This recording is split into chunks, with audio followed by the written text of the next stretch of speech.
السلام علیکم.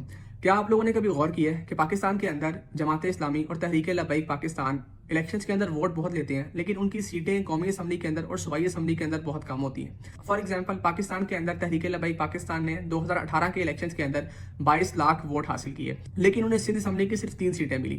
لیکن کیا آپ لوگوں کو اس کی وجہ پتہ ہے؟ اس کی وجہ ہے امریکہ، اس کی وجہ ہے یہودی سازش. سوری، مذاق کر رہا ہوں. اصل میں اس کی وجہ ہے F P P, first pass the post system. اب یہ کیا چیز ہوتی ہے؟ اس کو ہم ایک ایگزامپل سے سمجھتے ہیں کہ پاکستان کے اندر فرض کریں ایک حلقے کے الیکشن ہے اور 2 پارٹیز ہیں، پارٹی اے اور پارٹی بی.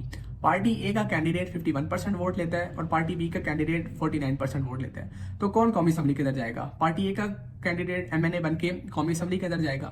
لیکن اگر یہ پورے پاکستان کے اندر ہو اور پورے پاکستان کے اندر پارٹی اے کے کینڈیڈیٹ 51% ووٹ لے کے قومی اسمبلی میں چلے جائیں اور پارٹی بی کے کینڈیڈیٹ 49% ووٹ لے کے نہ جا سکیں، تو اس سے اوور آل ہوگا کیا کہ قومی اسمبلی کے اندر جتنے بھی کینڈیڈیٹ ہوں گے وہ پارٹی اے کے ہوں گے اور انہوں نے صرف 51% ووٹ لیے ہوں گے.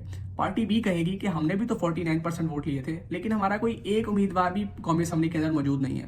شاید اب آپ کو سمجھ آیا ہوگا کہ یہ سسٹم کرتا کیا ہے. اس وجہ سے پاکستان کے اندر جماعت اسلامی اور ٹی ایل پی جیسی جماعتیں ووٹ بہت زیادہ لے لیتی ہیں، لیکن ان کی سیٹیں کچھ ہوتی نہیں ہیں اسمبلی کے اندر. پاکستان کے اندر جو سسٹم ہے وہ اس طرح کی جماعتوں کو آگے نہیں آنے دے رہا. اس سسٹم سے جو تھوڑا اپوزٹ سسٹم ہے اور اس سے بہتر سسٹم ہے اسے ہم کہتے ہیں پروپورشنل ریپرزنٹیٹیو سسٹم. اس کے اندر کیا ہوتا ہے کہ آپ کسی کینڈیڈیٹ کو ووٹ نہیں ڈالتے بلکہ آپ ایک پولیٹیکل پارٹی کو ووٹ ڈالتے ہیں، اور جس طرح سے پولیٹیکل پارٹی کو ایک ملک کے اندر ووٹ ملتے ہیں اسی تناسب سے اسی ریشیو سے ان کو قومی اسمبلی کی سیٹیں الاٹ کر دی جاتی ہیں. اگر فرض کریں جماعت اسلامی کو 10% پاکستان میں ووٹ ملے تو انہیں 10% سیٹیں دے دی جائیں گی.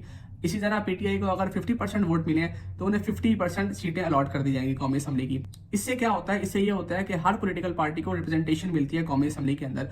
اس کے اندر ایک اور بات ایڈ کرتا چلوں کہ پاکستان 1971 میں جب 2 لخت ہوا، 2 ٹکڑے ہوا، تو اس کی بہت ساری وجوہات تھی، لیکن ان میں سے ایک وجہ یہ بھی تھی کہ اس وقت پاکستان کے اندر first pass the post system کے مطابق الیکشنز کروائے جا رہے تھے.